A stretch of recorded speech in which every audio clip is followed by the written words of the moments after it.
This is CRM Audio, the Dynamics 365 podcast with Business Solutions MVPs Joel Lindstrom, Sean Tabor, and George Dubinsky. This episode, we wrap up the month of July with a recap of our recent CRM tips of the day. George Dubinsky has an update about Dynamics 365 for talent, and we talk about some new tool recommendations. But first, let's thank our sponsors. I'd like to thank Kingsway Soft. Kingsway Soft is a leading integration solution provider offering software solutions that make data integration affordable and painlessly easy. Thousands of enterprise clients from over 65 countries and regions rely on Kingsway Soft to integrate data with various business systems in order to drive their business efficiency and fully leverage their information assets. Kingsway Soft is a leading provider of Microsoft Dynamics integration software, including Dynamics 365, CRM, AX, Nav, GP, SL, as well as many other applications like Marketo, Dropbox, QuickBooks, and Salesforce. Whether you need one solution or several, Kingsway Soft works easily within the SSIS platform to make your integration processes as quick and easy as possible. We're also sponsored by Alexa CRM. WordPress powers more than 25% of all the websites on the internet, and it's the number one choice for blogs, websites, and portals because it's open source, simple to use, reliable, and extensible. And Dynamics 365 is a de facto standard for sales, marketing, and industry solutions. Now, WordPress and Dynamics can work together thanks to the Dynamics CRM WordPress plugin built with love by the Alexa CRM team. To build the plugin, Alexa has created an open-source Dynamics 365 PHP toolkit unlocking the world of Dynamics for PHP developers. You can download your 30-day trial from alexacrm.com/plugin and instantly create a portal by connecting Dynamics 365 and your WordPress site.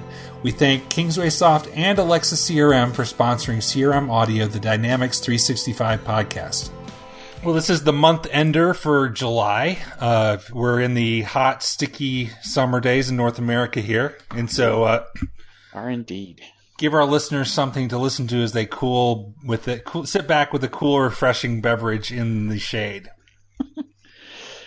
And we got some feedback from our listeners. We really like listener feedback, and we do. This came from Neil Benson. He said he realized that CRM Audio, specifically George, sounded better listening to it in what he called chipmunk mode, which I believe is where you use Overcast or Downcast or something and speed it up to like 3-4 times the regular speed, so you can be more productive and listen to it faster. That's right, because Neil Benson's a busy man. He's a busy man. He does not have time for hour-long podcasts. So just for Neil's pleasure, we've invited Chipmunk George here. He came from none other but Scott Hanselman. I just decided to. He came from none other but Scott Hanselman. I just decided to. And you know what's weird? He's still a little bit long-winded. Chipmunk George is normal speed.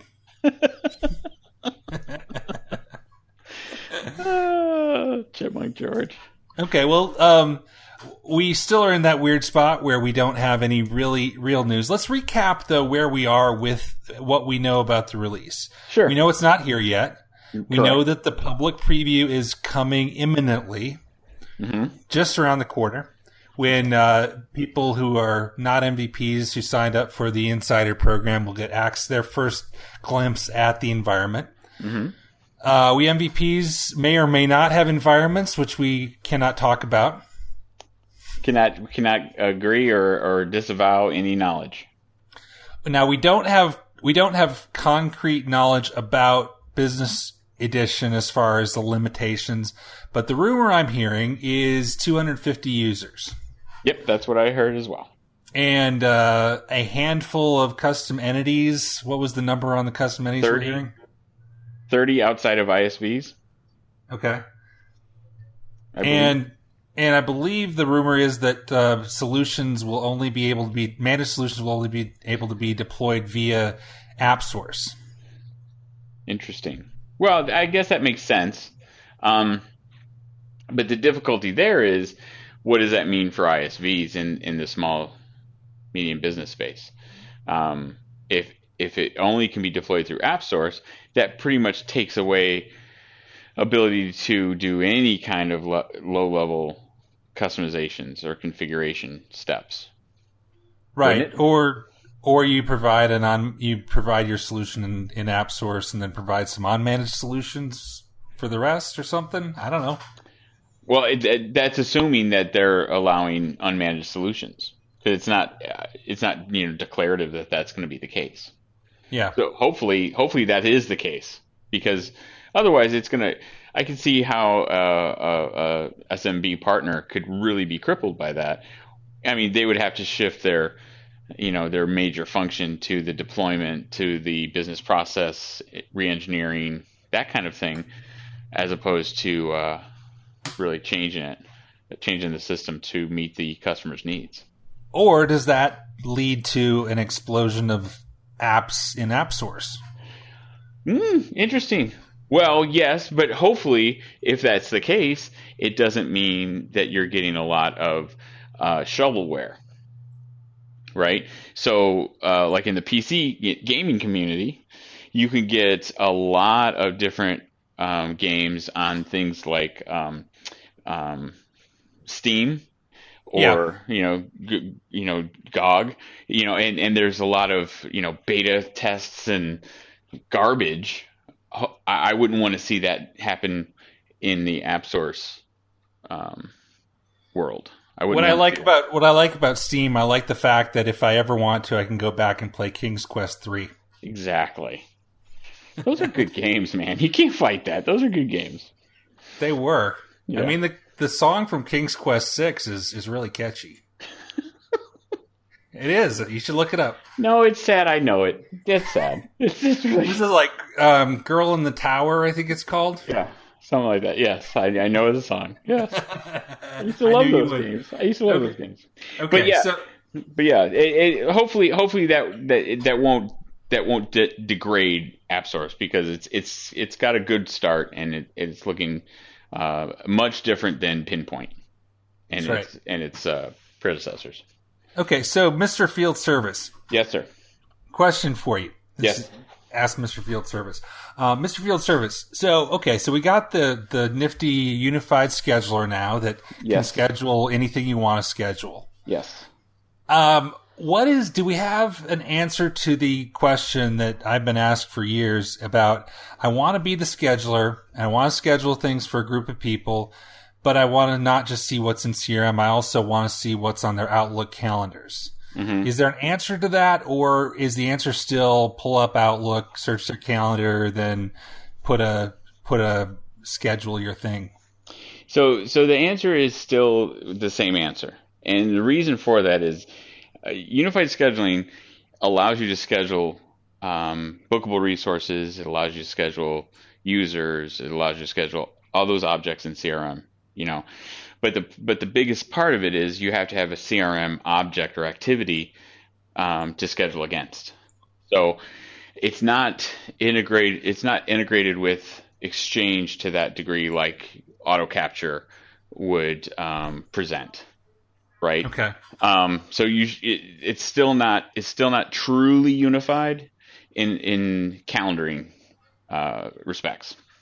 So I guess the question is, if you are going to be scheduling field service, project service, etc., through CRM for resources where somebody's scheduling it for you, not you managing your own calendar, I always told people when I was asked that before, if you're going to schedule things through CRM, like if you're the UPS driver or the scheduler for the UPS driver, you'd want everything they're doing during their workday to be scheduled that way. If you have the mix where they can schedule their own stuff and it's an Outlook, or you can do it, it gets kind of messy.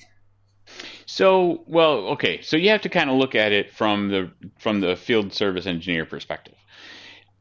Most field service engineers are going to live and die in their field service calendar, which is going to be in their field service app, whatever device they're using.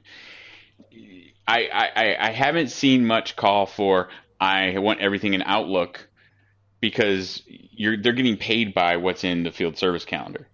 The example of the bookable resource, being able to schedule against it non-work order activities or block out for vacations, that sort of thing, allows them to not be scheduled during those times in the field service module. So they would live and die by that. What's their call? What's their work orders? when do they need to be at the next location, what's the travel time.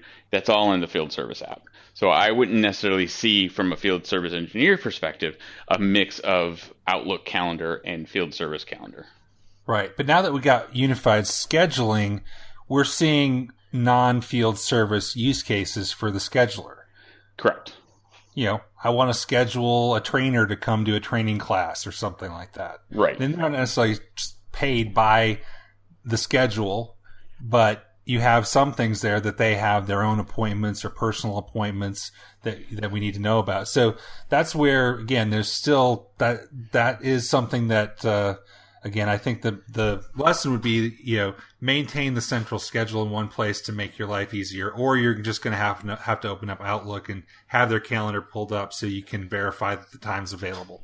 Well, and I think what I would really like to see, bigger picture, is the ability to not only sync to Outlook, but the ability to provide easily, whether it's ICS or some kind of ability to provide extensions to where if they want to put it in their Google Calendar, if they want to put it in whatever calendar, their Mac calendar, whatever they want to put it in, if it's not Outlook, to be able to do that as well. Because while you have internal CRM users that are going to be using Outlook 99% of the time in some kind of variety, you can, with Unified Scheduler, if you have external bookable resources, you want to be able to, at times, be able to send them a notification of their scheduled appointment and be able to add that to their independent calendar, which may or may not be Outlook based. So I would really like to be able to see some functionality that could do that. Yeah, that'd be great. And I would hope that, now that we are in this world where with Relationship Insights or the auto track function of Relationship Insights, it can see my email that's not in CRM. Is it that far of a stretch to also see the appointments of the resource that are not in CRM? It's not that far, but I think that's all down to the Exchange Web Services, and right now you have to be online to really take advantage of those. So not everybody has Exchange Online yet. So because if you think about it, Exchange is typically the thing that's going to go online later than CRM, because you have customers that have had Exchange on-prem for 10 plus years. It's not something that they necessarily think of immediately to move to the cloud. Someone brand new spinning up all new infrastructure, yeah, sure, that goes to the cloud. Spinning up Dynamics 365, yeah, sure, that can go to the cloud. Exchange is one of those legacy pieces of the infrastructure that's a bigger deal for some larger companies to be able to move to the cloud, whether it's a global implementation or what have you. Yeah, one thing I'm seeing is when we still have several clients, not a majority, but still some that have Exchange 2010. Mm-hmm. And it seems in talking to them that some of them are planning their next move, and their next move isn't to go to 2016 on premise, it's to go to the cloud. So it seems like some of those companies that are still in 2010 will move from 2010 to the cloud and not go to a newer version of Exchange, or they'll stay on Exchange 2010 until it reaches its very end, and then we'll go to Exchange Online. And that's really just flexing the muscles of that whole business platform that we have now that we've never had before. We've had pieces and parts of it, right? But now we truly have a full platform that you can extend to the cloud, all of your services and all of your functions. And you can gain so many more in enhancements with other cloud-based services that can easily integrate, like Flow and Azure services and cognitive services and et cetera. So hopefully we'll see that more of a trend, because I really get excited when I have, as going in to do an implementation, having all the tools in the toolbox. That's fun. That's fun. And it really provides great business value for the customers. So hopefully that's the trend. Right. So were you filled with angst this week when Microsoft announced that they may be discontinuing Microsoft Paint? You know what? A little bit. A little bit. I've used Paint for so long, for so many things. I get people to this day asking me why I don't use Snagit. I mean, I now use the little snipper, the snipping tool, but I always bring it into Paint and I change and I modify it. Right. Yeah, I have not messed with 3D Paint, its replacement.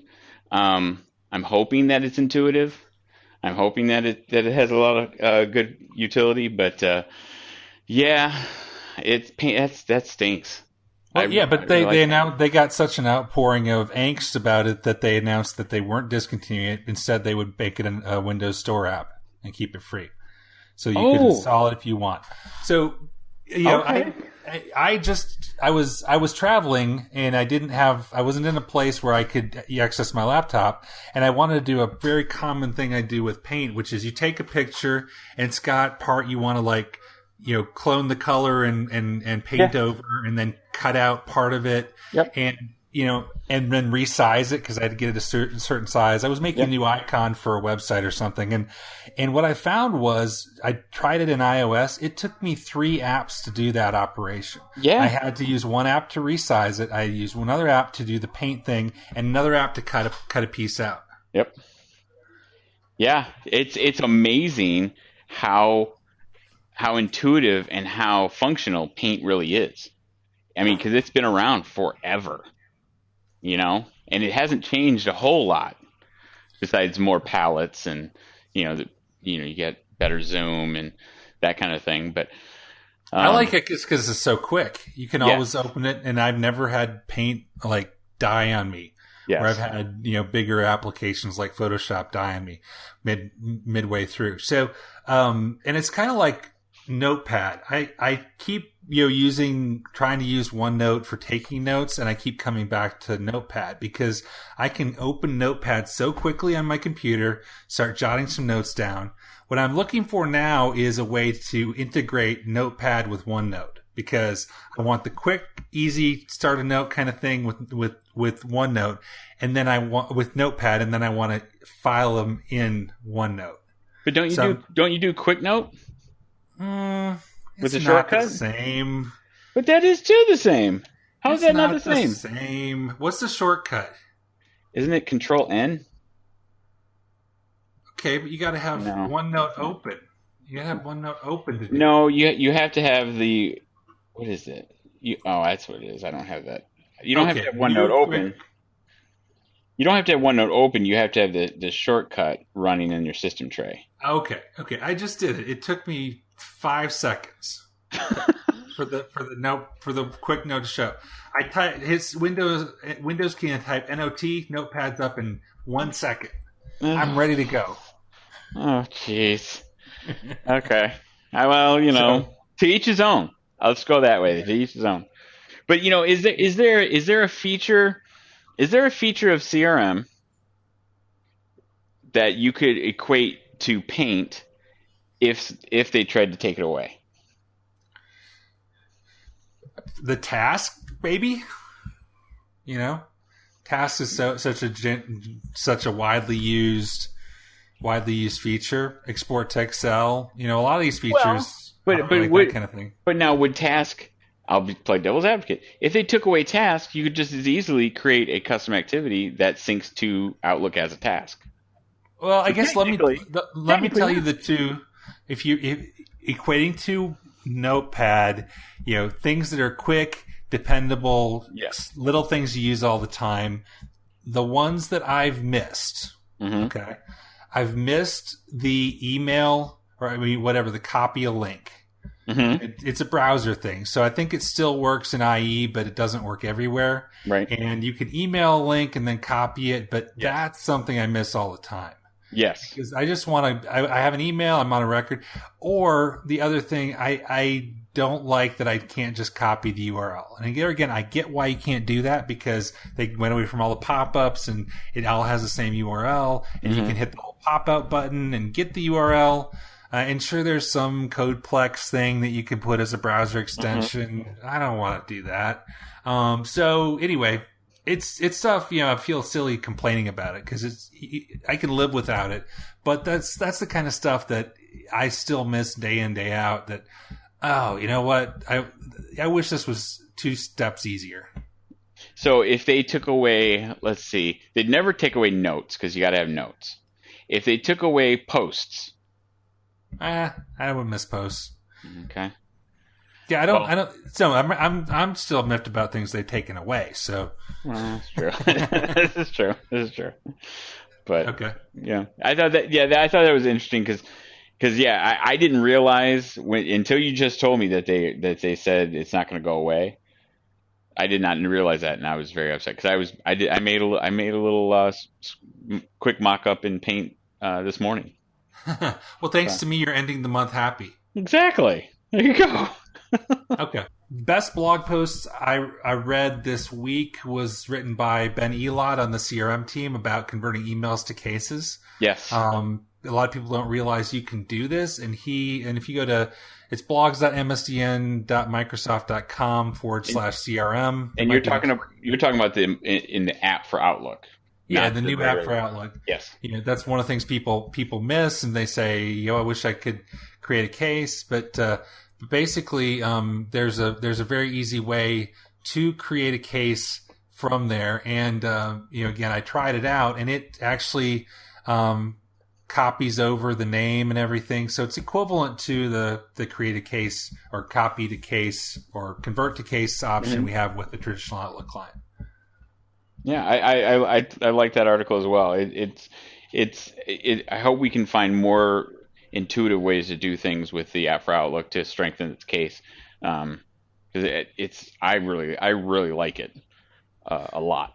And funny thing, when I saw this post, I sent it to our colleague Stephanie, who she's doing some training around the Outlook app. Yep. And it was at that minute she was looking for how to do this. It was bizarre. Yeah. It was like I read her mind, and I knew she needed this.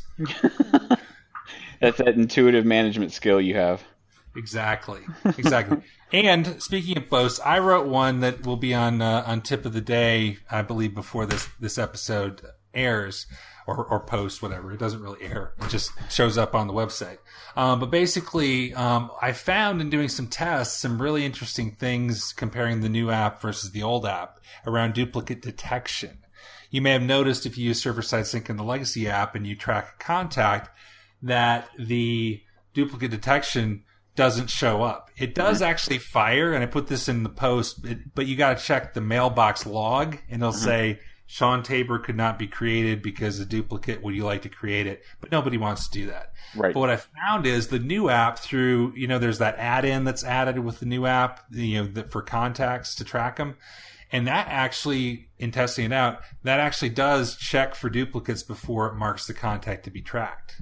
So there's something that, one of my clients called out as, a gap in the traditional Outlook, and I was able to tell him, hey, look, the new app does something the old one doesn't. That's very cool. So little wins like that. I mean, still got a ways to go. The hybrid scenarios are everything, but I feel like it's right about there where even now we're seeing clients adopting it. The hardest is people who are used to the old app. Mm-hmm. That's the biggest, but people who are new, I think today they can use it and like it and actually like the experience. People who have used it and are used to bulk tracking 50 activities at the same time, that's a little different story. Yeah, and we'll see what happens when it finally gets fully deprecated, and see if there's an outrage like with Paint. I think there will be equal amounts of angst and cheers. Yes, and I doubt highly that Microsoft's going to release an app for it on the App Store. Yeah, it could just be a new app that you install that makes your Outlook run half as fast. Exactly, and constantly throws errors. So that's good. That's good.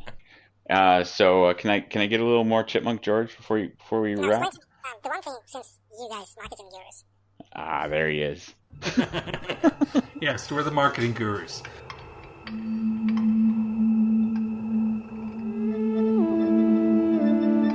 So, George, what are you doing in Seattle? Well, in Seattle, a couple things here. Enjoying the weather, for starters, is an unusual thing, but I never thought I would could say it seriously, but hello from sunny Seattle. It's really sunshine and sunny weather and warm, and we actually went for a swim and on the lake. So yeah, it's beautiful all around. But that's not the reason why I'm here. Obviously, there are more sunny days in Sydney than it is in Seattle. But here I am to learn all that there is to learn about Dynamics 365 for talents, and Really? also to discuss all the things related to training and Dynamics 365, a bit of architecture discussions as well. So Dynamics 365 for talents, it may come as a surprise to some, and it's known fact for others, but it's not built on Dynamics 365, not on Dynamics CRM. So Okay. What is it built on? It's built on CDS, and there's a bit of power-ups would be thrown in the mix. Anyway, it's new. I would say it's a new breed of apps coming up.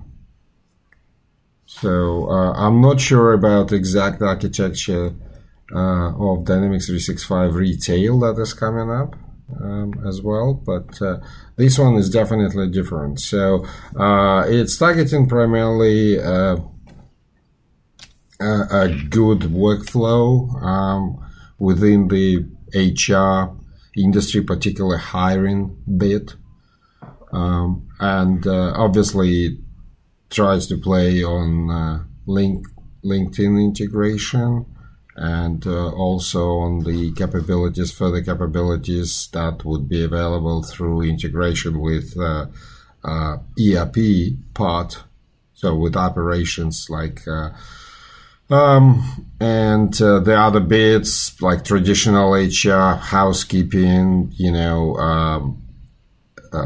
integration with the payroll system, where you have your leave entitlements and so on and so forth. So it covers like the full cycle. It's early days.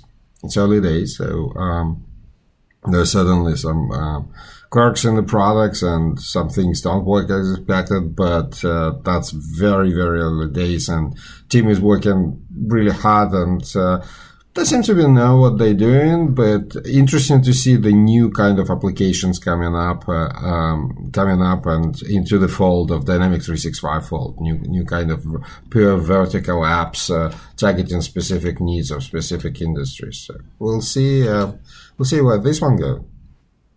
Does it have any hooks into Dynamics 365 customer engagement or operations? No, not directly. I mean, it's built on, as I said, it's built on CDS, so it's kind of by definition will be available for integration, but no direct hooks. You mean like filtering leads into who's of your leads is a primary candidate for recruitment? Is that kind of hooks you're talking about? Yeah, I mean, because we've done, for example, customers and even internally where, since CRM does contacts and arguably recruits for a job or contacts, there's some kind of integrations in there with activity management. When do the recruiters call them and things like that? So that's the kind of thing I'm thinking is, or would you just view it for now as a totally separate platform? No, it is. It's currently a separate vertical app, so it's not kind of designed for what you're describing. But yeah, on the roadmap there are a few things. Well, first thing first, right? So you need for HR part, you need deeper integration with something like.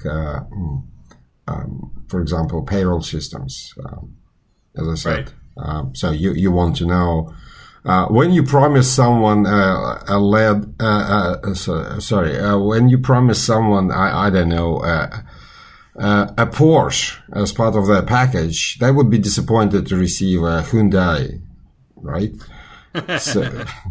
So things like that would need to be kind of entered into payroll system, be part of the package. And if you're entitled for 17 weeks annual leave when they hired you, then make sure that you take that leave. So things like that. So as I said, early stages, it looks good. Looks good. So let's wait until it's released. So the busy. Everyone is very, very busy. Look, I can't describe the level of busyness and stress and kind of vibe. There's a good vibe in the air. People trying to get things out of the door, and the team is working. People working on weekends and things like that. So it's really exciting to see that. It's not like people say, didn't come up on 1st of July. No, people really trying hard and working hard to get it out of the door. So it's very exciting. All right, so here's a question for you since you're in Seattle. Who gets more rain per year, Seattle or Sydney? Is that the quiz? That's your quiz. You've been to both places recently. What do you think? Like volume-wise? Volume-wise. Interesting. I don't know. Since you're asking, it's probably Sydney, but I'd say Sydney has more sunshine days, but when it rains in Sydney, it's torrential downpour. So, and Seattle doesn't get torrential rain. Yeah, everybody thinks that Seattle is rainy, but Seattle's actually below average rainfall for the U.S. They just don't get it all at one time. And they get 37 inches of rain per year. And Wikipedia says Sydney ranges from 27 to 55, depending on which part you are. Interesting. Yeah, the big Sydney. When you're talking about Greater Sydney, it's a big place. So, interesting. Interesting. So it's miserable all the time. Exactly. So, but not too miserable. So we're wrapping up the month of July here. It's been a busy month for us. We got a lot of new stuff coming, which we can't really talk about yet. But we had some really good, interesting tips in the last week. The one that got a good feedback, you actually swiped one of my Facebook posts where I was asking for help with my garage door, because my garage door, I noticed every morning between about 9 and 11 it wouldn't shut, and I figured out it was because the sun was shining on the sensor that prevents it from squashing your children if they're standing underneath it. And so I put that question out on Facebook, and I got a number of people from the CRM community answering the question, giving all kinds of crazy suggestions, like Matt Whitteman telling me I should move my garage and other things like that. And so looking at it, I thought, this is a lot like how people support Dynamics CRM, Dynamics 365. You get some good answers, but you get a lot of people, giving, and sometimes support gives you overkill answers like, you need to replace all your servers and totally reinstall everything. That's right. So you made some humorous observations equating the answers that various people like Daryl Labar and Matt Whitteman and Jerry Martin were giving me to how you'll get answers. And I think the takeaway is you don't trust MVPs with home advice. True, except when it comes to some woodworking. We had the observation that number of MVPs who are in woodworking is probably above the average population, though we did notice that the moment MVPs take up woodworking, they end up working for Microsoft and stop being MVPs. That's right. Now, we don't know if they cut their fingers off, how that would impact their employment, but I don't know. But we actually had some fun with your garage door, but fixing things around the house is no different from fixing dynamics, I suppose, or fixing things in general. If you can try random things or you can try systematic approach, and it all comes down to experience, because I think there were, for example, answers about your garage door saying that, oh, I know what it's all about. And turns out it's quite a common problem. Yeah. So Come to you find think out, you're unique and alone, but turns out that no, there are 200,000 other people experience the same problem. And I actually found if you search Amazon for garage door safety sensor shade, you can find one that screws right on there. Oh, it's interesting. Someone told me a long time ago when we were creating software, and we were discussing one of the features, and we're talking about whether this feature is actually required. And I said, well, there are not a lot of people who would want this feature because they need to be A, B, and C. And the guy said, look, when you're writing software as ISV, he said there is enough left-handed accountants in the world for your software to make sense. So basically, if you're writing an accounting software for small companies up to 5 employees, but only for left-handed accountants, your audience is big enough. Ah, right. Okay. Speaking of that, before you fly back to Sydney, download the podcast Masters of Scale with Reid Hoffman. He's the co-founder of LinkedIn. Download the episode with Mark Zuckerberg in it because they have a really fascinating conversation about waiting too long to release software. Their perspective and Facebook's perspective is that you should release it. You should be a little bit embarrassed of what you're releasing, because if you don't, if you're not embarrassed of it at least a little bit, you waited too long. And so they'll throw things out there, and maybe not even throw them out to everybody, but throw them out to, and there's thousands of different versions of Facebook. You never know which one you have. And they're doing these experiments. Does George like this button over here? And then quickly throwing it away if people don't like it. Interesting. It's really well produced. I enjoyed it very much. It's a lot about entrepreneurship and a lot about running a company, and some really interesting people they interview on there. But he's talking about big people. Oh yeah, he talks to the big guys, and he's it's well produced as well. You can tell it's really well produced. Like he's talking to Eric Schmidt. Who else? Like names? Sheryl Sandberg. So who else? I don't know these names, but they sound big. Brian Chesky, Airbnb guy. So interesting. I have 2 tools that I've found since our last episode that I wanted to bring up. One is, just to briefly note, our friend Andy Popkin, who wrote the bulk workflow execution tool in the XRM toolbox, has just released a new release, and he's integrated in with the Fetch XML builder in the XML toolkit. So you can actually create your fetch in the Fetch XML builder now, and then use the workflow execution tool to run a workflow against all the results of the fetch. So that's pretty handy. And the other one that I've been using... Didn't we have...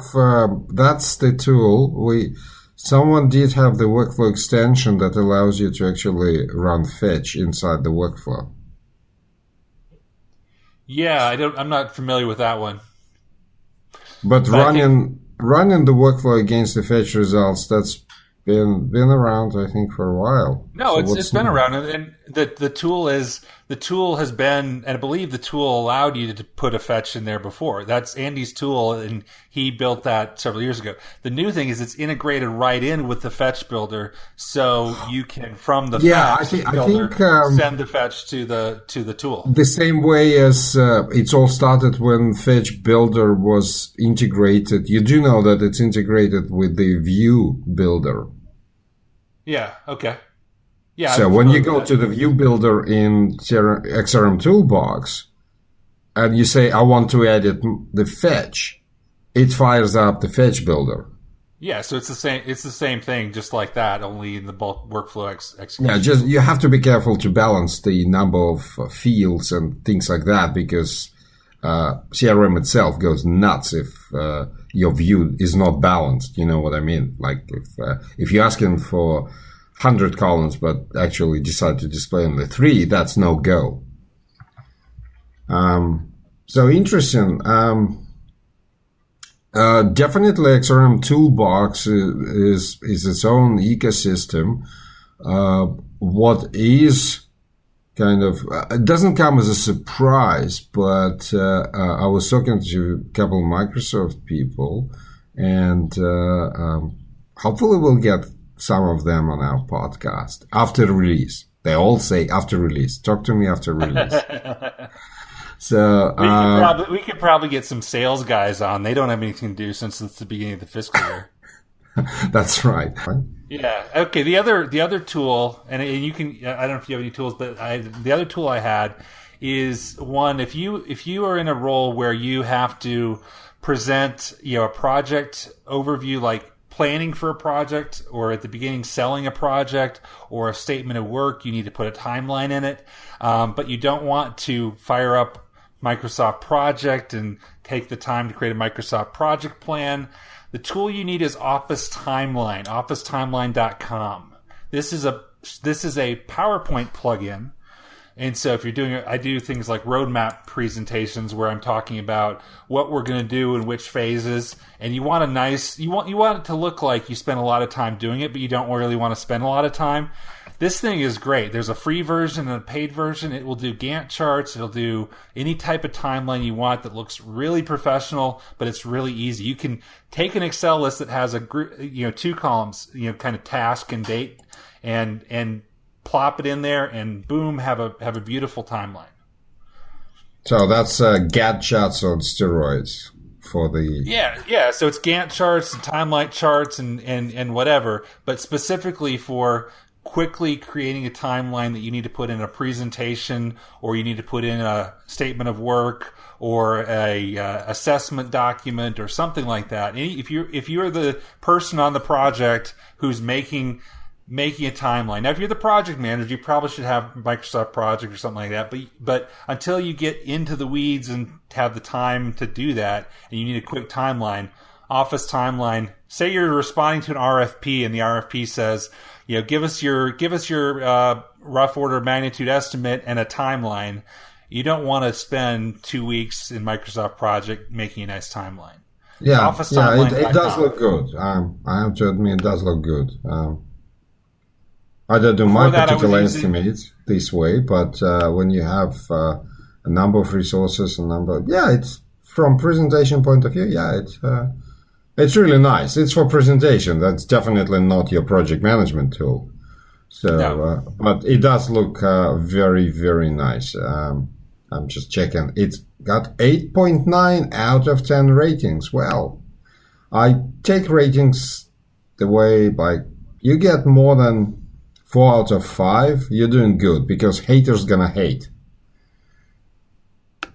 That's always the case. So, and I always, interesting, I always tell people that if you haven't been to, let's say, portal.office.com lately, or rather, if you have been to it, but you didn't press the waffle menu for quite some time, go ahead and press it, because there are new things appearing all the time. Right? So, like if you go right now, Joel, would you find anything new you haven't seen before? Because I saw something yesterday. Let me go in there and I'll say what I saw. Hold on. I tell you what I saw whilst you're looking. I saw Stream. Have you seen Stream? So but I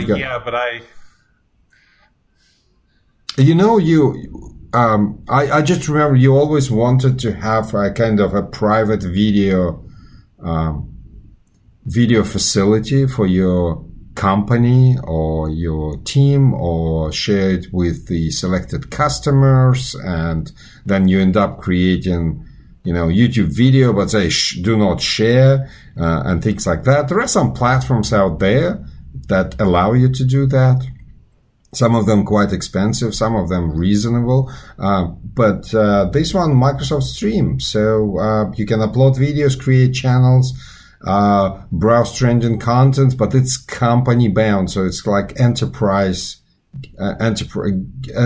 focused video sharing kind of publishing. Oh, you know what I'm seeing? I use the Office 365 videos, and now I'm looking at the videos, and I'm seeing those videos are showing up in the stream. So there must be some connection between them. I'm not sure, but so it's like your own private YouTube. What I'm curious about is how easy it is to share this with external people. Like, can you share a video? Do you have any videos? Because I don't. I securely upload, watch now, invite your coworkers, follow channels, create. I don't know, but it's only viewable by authorized users, which I think in my internal Office will only let me do internal people. No, but that's not how it works. For example, when I created Office 365 group a couple days ago, and you got the invitation, and you asked me to put a different email address in there. But the fact was, I created Office 365 group with external people. Yeah, I think it depends on your settings in your Office 365, and I believe that mine is locked down. Oh, the enterprise settings, yeah. So your security guys are sort of vicious, and my security guy... what security guy? Yeah, which is me. So he's relaxed and say, whatever. What everyone is waiting for, obviously, is allowing external parties in Teams, Microsoft Teams, because people talking about like, oh, it's great as a, let's use it instead of Slack, because we're using Slack, and I was looking for it. And certain features are much better than Slack, but the one feature that it is missing, and it's do or die for me, I have to have ability to share channels with external people, because that's what I use it for, to communicate with customers. Right. But you don't want them to eat up one of your licenses either. You want to be able to add. Correct. Yes, I don't want to burn licenses. Hopefully, I have more customers than I have licenses. So right. I don't. And it's not like you want individuals. You don't want. I don't want Hitachi as my, as my participant on my teams. I want Joel from Hitachi. Well, and I wrote the tip of the day about the integration between Dynamics and Teams, where you can connect a Dynamics record to a team group. And I got to say, I think it's kind of a sad feature, because it only posts tasks, and it only posts the header of the task, not the body. And the fact with Flow, you can create flows that post whatever you want to it. I don't really get the point of the feature. Early days, or that's it? That's what we're going to get? Maybe, but I don't see, since we have Flow, and Flow is very comprehensive, and you can set it up, and, I compared them, and setting up a Flow to post to a team versus having a record tied to a team group. Okay. The flow wasn't any slower. The flow was actually faster. Now, I did put a nice button in there that says open record, but other than that, I didn't really get the. Unless they add more types of records and more control over what you can have post there, I don't see the point. Okay, you do realize that Flow costs money. So does There's Teams, a dead right? silence in response. Okay. So you're saying somebody would have, but there's a free version of Flow. No, right? but hold on. The free version of Flow has a limited number of executions. Okay. You will burn through it, as I did through mine. It's like I had the allowance or whatever, 750 of executions. You think about it, 750 executions per month, that's one execution per hour. So if you have an hourly reminder, which runs 24/7, that's it. That's one reminder burns through your allowance. You have to pay. And remember, go have a look at the plans, P1, P2, they're different plans. Okay. Right, the same as Power Apps have some limitations. It's they limited resources, so people keep forgetting about this. But even with the enterprise plans, right, your Flow and your Power Apps that will have some limitations in terms of resources, and you will have to pay. One of the features that's kind of a bit stressful for administrators, because how you monitor consumption of resources. Let's assume you bought the licenses, and the resources are shared. So if I write a flow that executes every minute, I will burn through your resources, Joel, if we are on the same within the same company. So that's what it was. I hope it changed, but when it was released, the first thing we noticed that you burn through shared resources. But is that, I mean, because the Dynamics 365 licenses, a lot of the plans come with Flow, but I know there's some limits to that. But what I'm saying is people who really wanted to have this posting, I don't think that just having tasks and just having the subject of the task would necessarily do it. Now, I could see things you could do with it. If you want an update to a record in Dynamics, like a certain event happens, I could make a task that posts to the activity wall in the subject and have it. So again, I'm not saying it's useless. I just think it's extremely limited, and that's why I don't think we've seen a lot of hype around it, because it really doesn't do that much. Yeah, but what I'm saying, it's really easy to create a flow that synchronize your task, right? And then the flow to send reminder to, go to Pets R Us, and then another flow to move the shade over your garage sensor, and then yet another flow, and then flow to do this, and flow to do. Remember that in context flows are coming to Dynamics, so people will start creating flows as an alternative to the workflows, because they easy communicate with external systems, they much sexier and easier to edit, and so on, so forth. So before you know, your own flows will get out of control. And I'm just looking. Microsoft Flow free is 750 runs per month. That's once an hour. Okay, the Flow Plan 1 is US $5 per month, gives you 4,500. You think it's a lot, right? But you have 6-7 of those hourly ones, and you burn through your flows. Unlimited flow creation, 3 minutes checks. You inadvertently create like a 5-minute check and try it, and your flow runs every 5 minutes. That's it. You're done. You burn through your resources. So really, people need to be careful not to burn through resources. The problem with the Dynamics plans, the flow executions are shared. So that's something for your administrators to monitor. Okay, for these plans, the number of flows run is aggregated across the entire, all users in the company, if your company exceeds more than the included runs per month per user. So if you had 50 users, you would have 100,000 runs. Correct. And if you exceed 100,000 runs, then your quota's up. Correct. Yeah, so here's what. So okay, but let's look at this again though. If you have 50 users and there's 2,000 runs and it's aggregated across 50 users, so you have a total of one. So that tells me if user 1 uses 4,000 and users 2 and 3 use 500 each, you're still okay. They're not going to stop.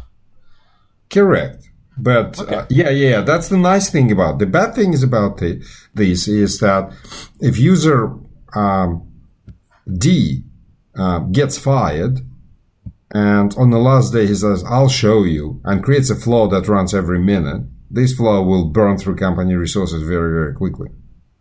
That might, right. And it's a petty, obviously a petty thing to do, but some people might do it. Accidentally. This has been CRM Audio, the Dynamics 365 podcast, with Business Solutions MVPs George Dubinsky, Joel Lindstrom, and Sean Tabor. This podcast is a production of Dynamic Podcasts, LLC. Follow us on Twitter at CRM Audio. Subscribe to our podcast on Apple Podcasts, Google Play Music, SoundCloud, Stitcher, TuneIn, or any place else that fine podcasts are available. You can email us at voice@crm.audio with questions or topic suggestions. Special thanks again to our sponsors, Kingsway Soft and Alexa CRM, and thanks to Dale Simmons for providing our music.